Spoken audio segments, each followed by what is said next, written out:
ini maksa banget tahun 2029-nya biar 8 pendapatan negara yang ditargetkan sampai 2029. Pemerintah belum punya rencana optimis untuk melampaui masa-masa lalu loh. Hanya setara dengan era Jokowi yang pertama. Ya, mungkin dengan usaha yang sangat keras, keberuntungan dan sebagainya bisa ini kalau saya tambahkan begitu. Nah, itu rencananya dikasihkannya ke Danantara. Berarti nggak masuk APBN. Itu juga salah satu penyebab rasio ini turun. Loh kalau begitu, Danantara nyumbang ke APBN-nya bagaimana? Bahwa pemerintahan Prabowo berencana mensentralisasikan kembali pengelolaan keuangan negara. Kelihatan sekali supaya tidak kehilangan muka lah. Target 8% masih ditaruh gitu untuk tahun 2029.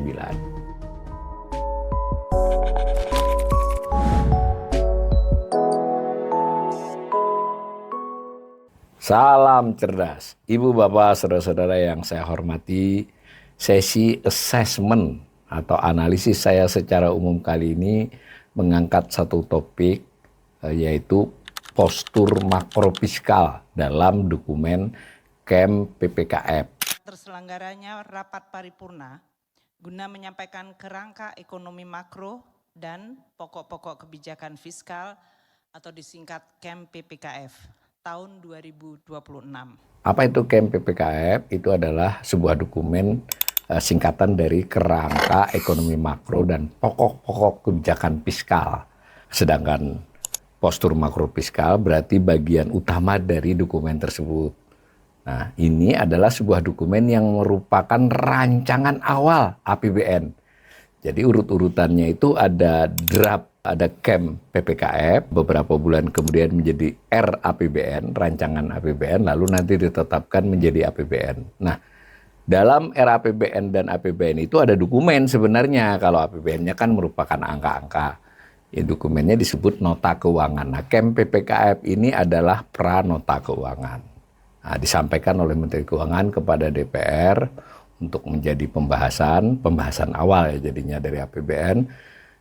Itu disampaikan biasanya pertengahan Mei. Kemarin itu disampaikan 20 Mei tahun 2025 untuk APBN 2026 ya, jangan lupa. Nah, sesuai dengan peraturan perundang-undangan ketika diajukan KEM PPKF itu harus ada midterm framework ya, kerangka jangka menengah. Jadi jangka menengah 3 tahun setelah tahun yang dimaksud, berarti sampai 2029. Itu kira-kira. Ini saya hanya sekedar memberi ilustrasi, itu covernya, ini daftar isinya. Tapi saya hanya mengambil bagian yang disebut dengan postur makrofiskal. Nah, di sana antara lain sebelum ke makrofiskal, itu bagian awal dari KEM PPKF itu menjelaskan proyeksi. Bisa juga dibaca sebagai sasaran, bisa juga target. Nah, kalau mau lunak ya sasaran lah ya. Sasaran pertumbuhan ekonomi di tahun-tahun mendatang. Jadi yang mendasari angka-angka yang diajukan itu kan salah satunya adalah asumsi, dan bukan salah satu saja, tapi yang paling penting adalah asumsi tentang pertumbuhan ekonomi. Nah, kalau di APBN nanti namanya asumsi dasar makroekonomi, di sini pra itu. Nah, pada tahun 2026 itu misalnya di KEM PPKF dia kasih sasaran ya, sasaran yang sifatnya adalah rentang batas atas dan batas bawah. Nah, batas bawah itu artinya minimal dia pengen menargetkan 5,2. Nah, tapi diusahakan sampai dengan 5,6. Jadi sasarannya 5,2 sampai 5,6. Nanti APBN harus menentukan. Biasanya agak ke tengah, mungkin jadi 5,3 atau 5,4. Tapi bergantung juga dengan perkembangan beberapa bulan terakhir nanti. Nah, itu diproyeksi itu yang hijau adalah batas atas dari KEM PPKF, lalu ada batas bawahnya yang hitam ya. Nah, sedangkan yang biru itu adalah yang RPJMN. Nah, ini menarik ya. Kalau kita lihat KEM PPKF ini sudah tidak seoptimis RPJMN. RPJMN itu diputuskan Februari, disusun sampai Desember. Nah, artinya pada waktu Prabowo dilantik sebagai presiden lalu membuat RPJMN bersama Bappenas yang membuatkan, tapi itu perpres. Itu proyeksinya kan akan 8% di tahun 2029. Yang biru itu. Jadi dari tahun 2025 pun sudah 5,3, terus nanti tahun 2026 5,6 dan seterusnya itu. Ketika KEM PPKF dibuat ini sudah turun tuh, tetapi ujungnya tetap 8. Di sini ada kesannya kalau buat kita yang belajar ekonomi seperti saya, ekonom, itu ini maksa banget tahun 2029-nya biar 8. Karena jauh toh yang hijau dengan biru itu, saya nggak usah sebut angkanya ya. Apalagi kalau batas bawah itu batas atas. Batas atas itu artinya ketika dia memproyeksikan tahun 2026 nanti antara 5,2 sampai 5,6, sebenarnya proyeksi yang realistis itu 5,2-nya. As usually-nya segitu. Nah, kalau extra effort ada baru bisa 5,6. Berarti kan maksa tuh. Yang hijau saja sudah di bawah RPJMN, apalagi yang hitam. Itu ya informasi awal dulu, assessment saya, penilaian saya ini maksa untuk yang skenario batas atas. Batas bawah saja ternyata kalau kita bandingkan dengan proyeksi International Monetary Fund, IMF, ini juga ketinggian. IMF memproyeksikan 2025 ini kita 4,7, 2026 4,7 lagi, baru nanti di tahun 2027 baru 4,9 dan seterusnya 2029-nya cuma 5,11. Ya tentu kita tidak harus ngikut IMF ya. Tapi kan menarik juga kalau pas IMF, World Bank dan lembaga asing itu muji-muji, pemerintah suka mengglorifikasinya. Kita mendapatkan pujian, memiliki peringkat. Pas giliran kita diramal buruk, nah, itu kan cuma proyeksi IMF. Jadi kalau mau fair ya, kita perlihatkan saja baik atau buruk. Tentu di sana tidak seperti saya analisisnya. Dijelaskan nih mengapa kita bisa 5,6, bisa 8,0. Tapi saya hanya ingin menyampaikan itu lebih bersifat harapan dibandingkan sasaran. Nah, yang kedua, dari itu dibuatlah kerangka APBN ke depan itu gimana? Mulai dari 2026. Kerangka dulu ya, karena nanti APBN-nya sendiri. Nah, misal di gambar itu ada tentang pendapatan, ada tentang belanja, ada tentang keseimbangan primer, ada tentang defisit, lalu pembiayaan. Nah, di pendapatan kan ada perpajakan, ada bukan perpajakan. Di belanja ada belanja pemerintah pusat, ada transfer ke daerah. Pertama pendapatan dulu. Nah, di pendapatan ini kalau digambar, nah seperti ini. Ini pendapatan dengan belanja dulu kalau kita gambar. Jadi ini tadi tabelnya, ini bisa dibaca. Nah, saya pindah, tapi saya tambahkan dengan data realisasi sebelumnya. Beda dengan APBN yang mencantumkan nilai nominal ya. APBN itu langsung mencantumkan nilai nominal. Misal 2025 ini pendapatan ditargetkan 3.005 triliun, belanjanya 3.621 triliun. Nah, tapi kalau di camp PPKF ditaruhnya sebagai rasio, bukan sebagai nominal. Rasio atas PDB. Tentu nanti dengan perkiraan PDB kita bisa menduga nominalnya. Nah, saya tarik ke sampai tahun 2000. Realisasi dari 2000 sampai 2024 bagaimana?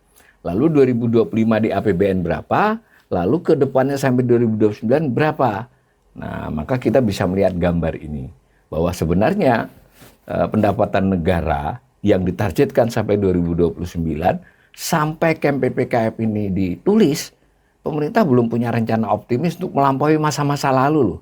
Hanya setara dengan era Jokowi yang pertama. Itu gambarnya kan kelihatan. Jadi saya akan mengurangi angka ya, nanti bisa dilihat. Nah, karena pendapatan seperti itu, pemerintah juga terpaksa belanjanya nggak bisa besar-besar secara presentasi. Cuma tetap saja belanjanya lebih besar dari pendapatan, ya, seperti gambar itu.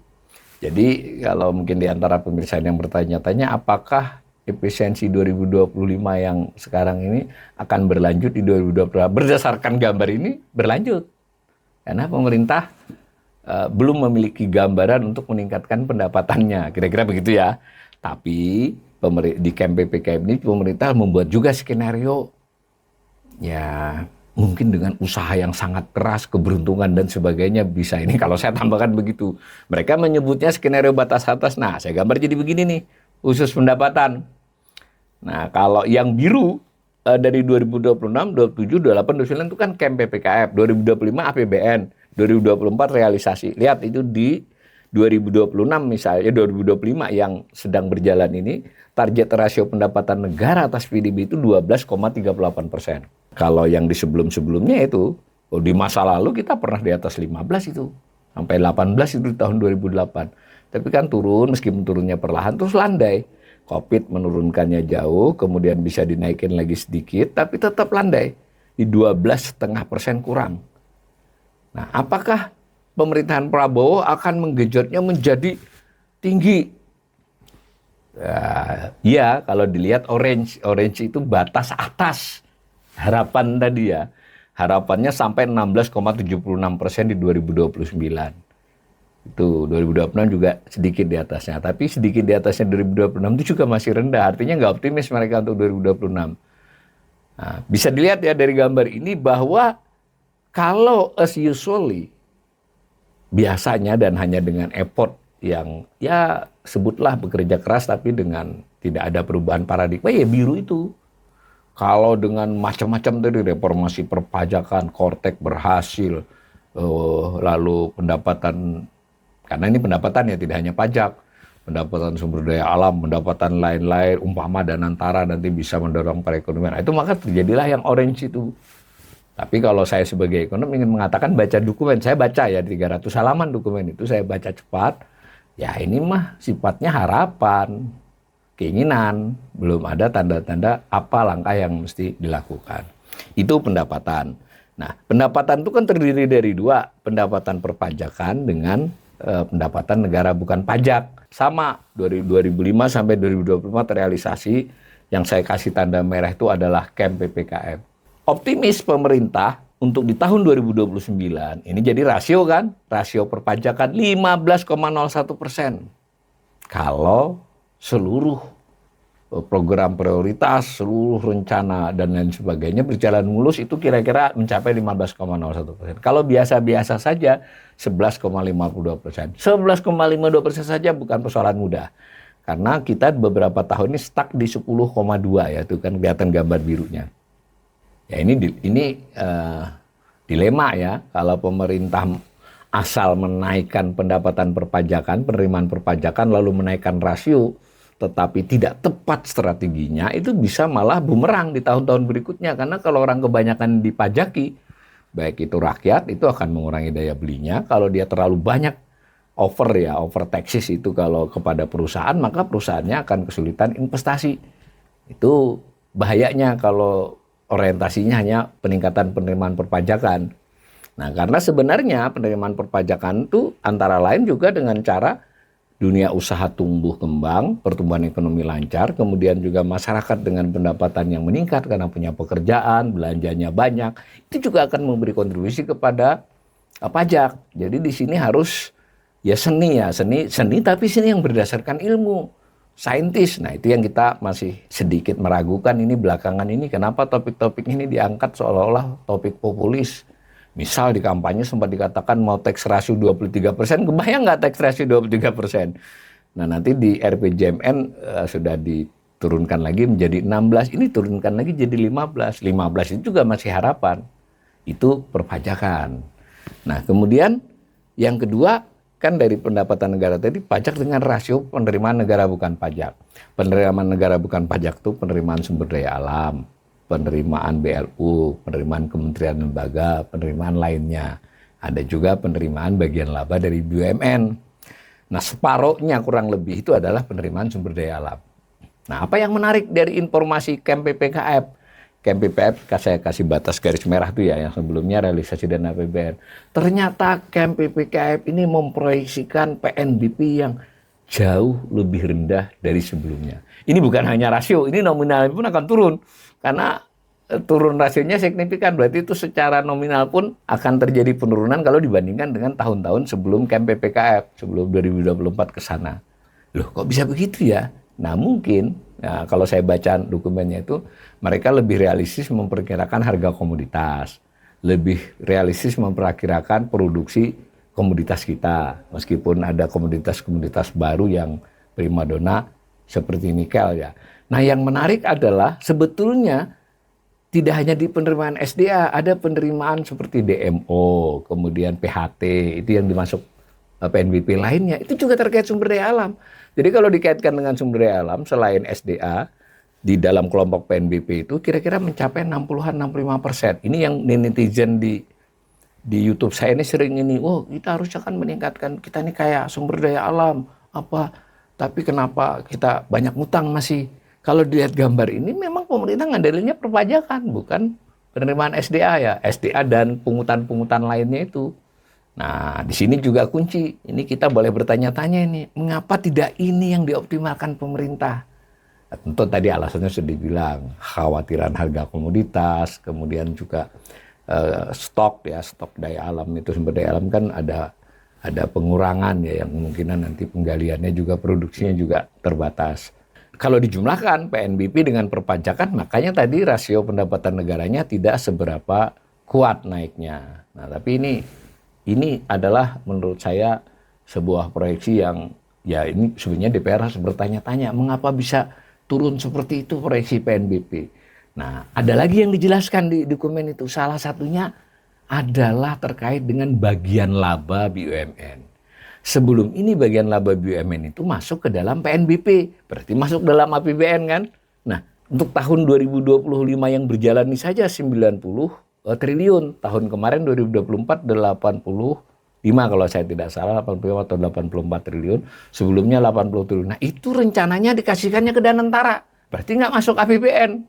Menarik kan? Itu juga salah satu penyebab rasio ini turun. Loh, kalau begitu dan antara nyumbang ke APBN-nya bagaimana? Itu harusnya DPR tanyakan tuh. Kita juga bertanya-tanya. Kalau dari sejauh penjelasan ini tidak langsung. Nanti Danantara itu mengelola beberapa investasi sebagainya. Investasi itu lalu mendorong pertumbuhan ekonomi, mendorong penciptaan lapangan kerja, maka kan perpajakan bisa naik loh. Kalau begitu tadi nanti skenario perpajakan tadi juga tidak bagus-bagus amat. Nah, ini PR buat DPR ya. Sesuai ini antara lain kita menyampaikan ke DPR. Mestinya DPR yang bertanya nih kepada pemerintah. Ini mengapa skenario PNBP bisa seperti ini gitu ya. Kita hanya bisa mengasesmen. Nah, lalu kalau saya bandingkan yang PNBP dan perpajakan ini, yaitu kan pajak bagaimanapun masih ditrenkan naik. Perpajakan rasio ya, kalau nominal naik terus biasanya. Yang PNBP rasionya turun. Itu pendapatan. Bagaimana dengan postur belanja?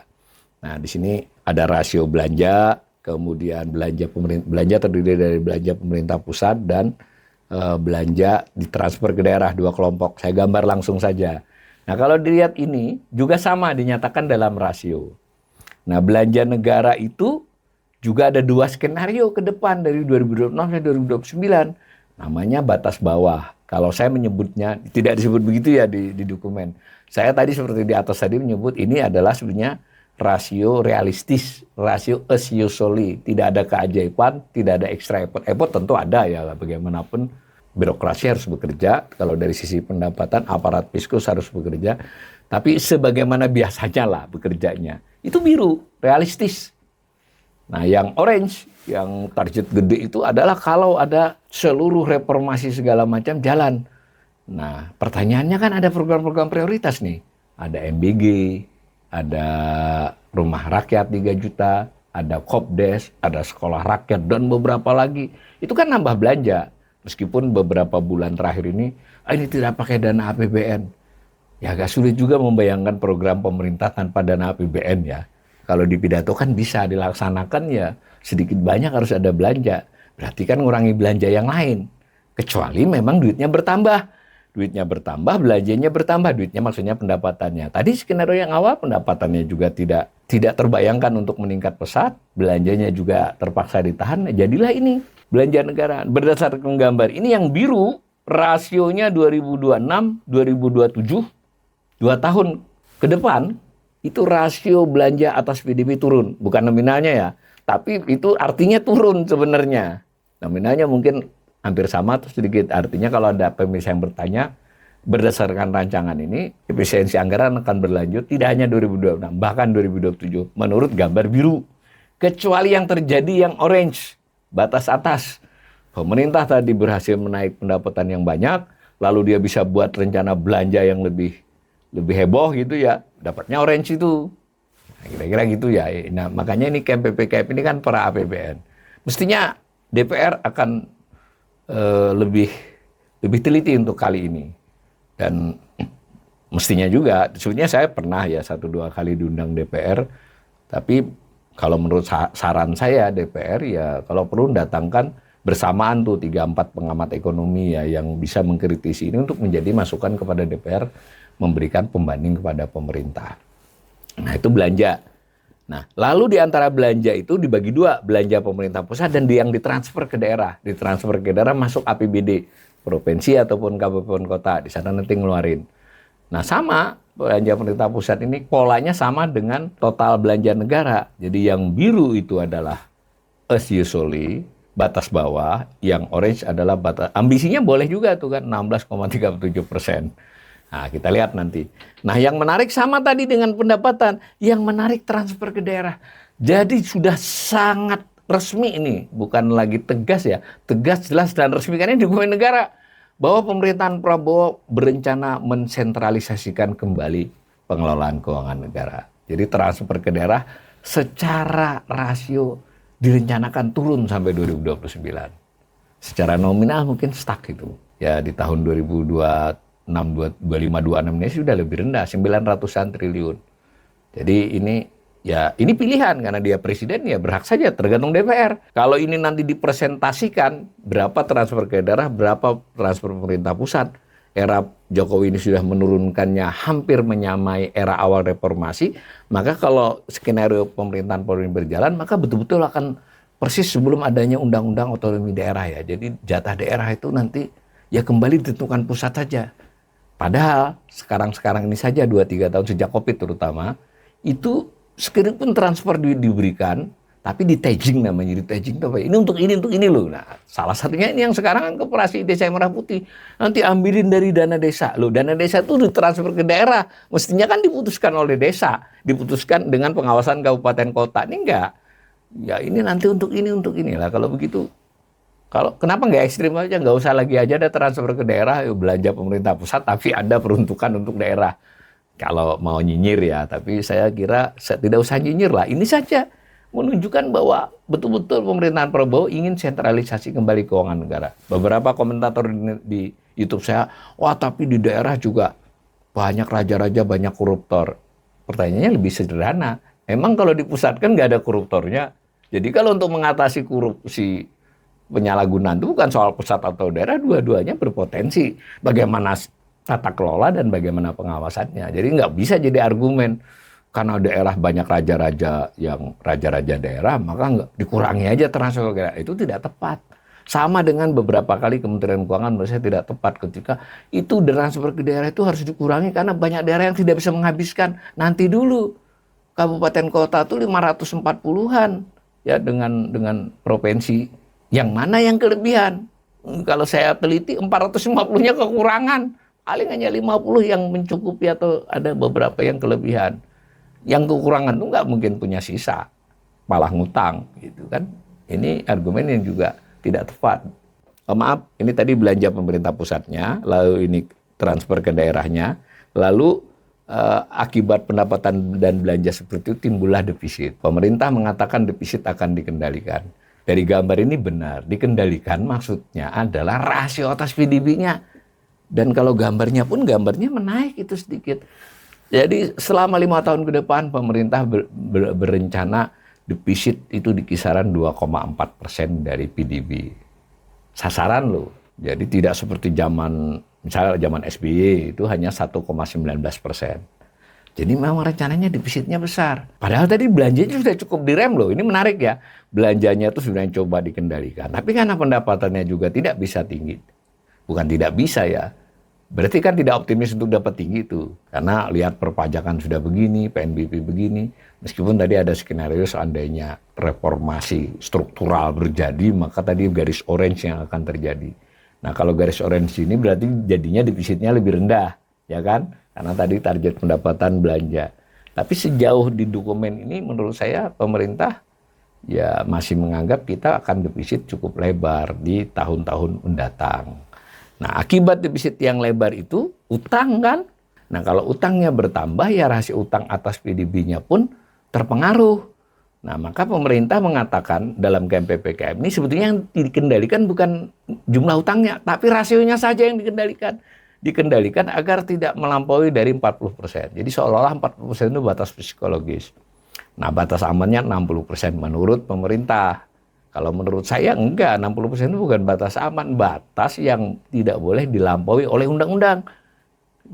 Karena kalau soal aman, ingat 96, 97, 96 itu hanya 25%-an, 97 itu sudah mulai krisis loh.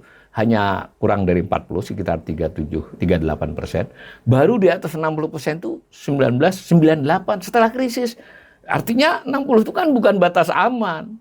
Batas yang tidak boleh dilampaui. Maka kalau berdasarkan itu, 38 ini warning sudah mestinya kalau berdasarkan pengalaman 96, 97. Tapi pemerintah tidak begitu pandangannya. Ini terkendali, aman, diamankan untuk di kisaran 40. Waktu periode pertama era Pak Jokowi, itu batas psikologisnya dikesankan, tidak disebut begitu, tapi lihat saja dokumen-dokumennya maupun pemberitaannya, batas psikologisnya 30%. Sebelum COVID sudah terlampaui. 2018 30,231, 2019 30,23. Sudah lewatan sebenarnya. Pas COVID langsung lompat ke 40. Diturunkan di tahun berikutnya. Di bawah. Nah, sekarang batas psikologis ditaruh di 40. Saya agak khawatir tahun ini saja 2025, di akhir tahun nanti, ada potensi kita 40,5 ya. Mungkin bisa mencapai 41 kalau tidak tepat ininya, kondisinya. Jadi angka psikologis ini berat. Tapi bagaimanapun pemerintah dokumennya berusaha meyakinkan kita semua melalui DPR bahwa ini akan kami manage lah ya. Defisitnya terkendali, tetap lebar tapi terkendali, utang bertambah tapi rasionya dikendalikan. Nah, satu lagi ada tentang rasio utang atas pendapatan negara. Kalau rasio utang atas PDB itu kan pendapatan seluruhan. Pendapatan masyarakat, pemerintah, swasta, utangnya utang pemerintah. Nah, ada sebetulnya indikator lain, utang pemerintah dibandingkan pendapatan pemerintah sendiri. Dahulu dipakai.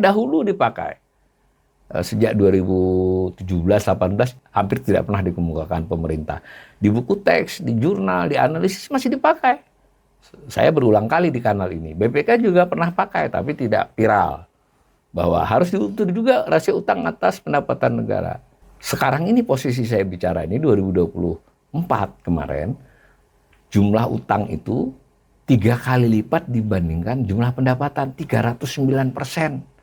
Batas best practices internasional itu 150% umumnya IMF maupun IDR ya, yang International Debt Relief dengan IMF itu merekomendasikan di 150, toleransi sampai 200 kalau IDR. Kita 300, 3 kali lipat jumlah utang kita. Kalau ngutang ke bank nggak dikasih lagi tuh sudah, kalau pendapatan utang kita 3 kali lipat pendapatan setahun, gitu ya. Nah, ke depan bagaimana? Ternyata pemerintah di tahun 2026, 2027 masih melihatnya akan naik.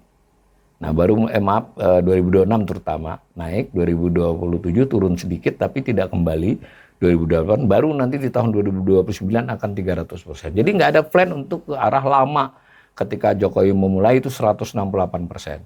Perhatikan gambar itu, SBY menurunkan dari 322 menjadi 168, Jokowi menaikkan 168 menjadi 309, Prabowo 309 coba diturunkan jadi 300, tipis. Itulah fakta dari Camp PPKF. Nah, saya simpulkan, sasaran pertumbuhan ekonomi dalam dokumen Camp PPKF itu tampak tidak realistis untuk batas atasnya. Bahkan untuk mencapai batas bawah saja, itu perlu kerja keras, karena jauh di bawah proyeksi IMF dan Bank Dunia ya. Jadi, Camp PPKF batas atas ini kelihatan sekali supaya tidak kehilangan muka lah, target 8% masih ditaruh gitu untuk tahun 2029. Kemudian kesimpulan yang kedua, postur makro fiskal yang tadi saya uraikan itu tampak realistis untuk tahun 2026. Jadi 2026 ini pendapatan rasionya turun, belanja rasionya turun. Makanya tadi saya katakan, ada yang tanya apakah 2026 ini kalau berdasarkan angka ini turun ya, artinya akan dilanjutkan efisiensi karena rencananya belanja dikurangi, pendapatan berkurang secara rasio ya. Kalau secara nominal mungkin ada kenaikan sedikit atau stagnan.